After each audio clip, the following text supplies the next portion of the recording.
ကြားနာတကောင်ရဲ့ထုတ်ပတ်တိကိုကျမ်းမာရေးကိုမယုံရတဲ့ဘဝမှာနောက်ထပ်ဘာကိုယုံရအောင်ပါလဲစကလုံးတွေကိုစုပ်ယူရင်လူဖြစ်အောင်လုပ်ခဲ့ရပြီးပြီးတတ်တာတော့လဲမဟုတ်ပါဘူးနေ့စဉ်နဲ့အမျှဝေတရားတွေထူရက်ဖီစီကြားလာတော့ဝေကျွေးတွေဖြစ်ဟောဒီနာကြီးဘွယ်နှစ်တွေအတွင်းငင်းဆန်ခဲ့ရတာခံများလက်ခံနိုင်စရာနေပါတော့နဲ့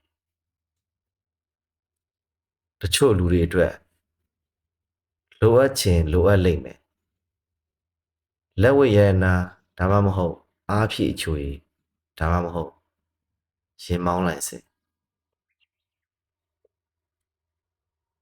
ကျွန်တော်အတွက်အရေးကြီးလိုအပ်နေတာမျက်ရည်ကို့မျက်ရည်ကိုစောင့်မျှော်နေခဲ့တာနှစ်20ကျော်ကြာပြီရန်ကုန်ရဲ့မြေရောက်လောကမှာကျင်လည်ခဲ့သူတယောက်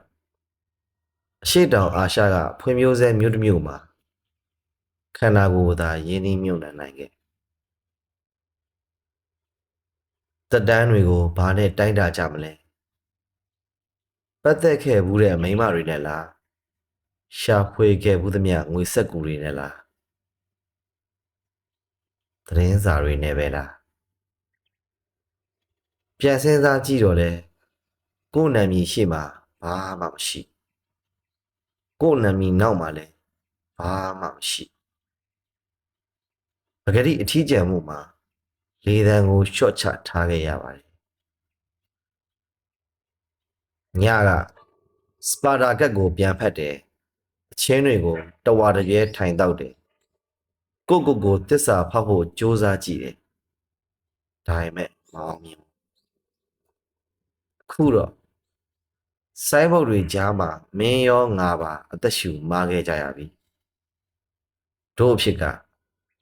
တို့တိုင်းပြည်လိုပဲကံခေပေမဲ့ချစ်စရာကောင်းနေလေ